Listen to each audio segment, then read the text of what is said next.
And I think another change that we're having is, and I think this is really wonderful, is an increasingly interdisciplinary approaches. So we used to have quite a rupture or between those who were looking at the Chinese indigenous religious traditions, who were primarily trained in sinology understood in the classical sense. So for whom Taoism or Confucianism or the Chinese tradition itself, the older it was, the more true it was. And certainly there was nothing of any significance that happened after the middle of the 19th century, if not earlier. So that was where the serious work to be done was to be done only in those texts, only in the far past. The idea was that, well, the modern period is only corruption and degradation and disappearance. So the only thing that you can do of any value perhaps is salvage ethnography. If you find a place where people are still practicing something like what we've seen in texts, then okay, let's quickly go and document it before it disappears.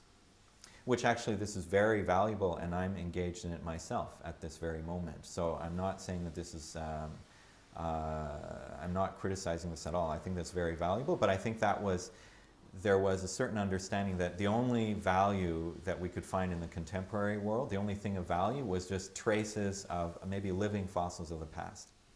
So we had that approach, and then we had and then those who were working on contemporary China, who actually assumed also there's nothing religious going on.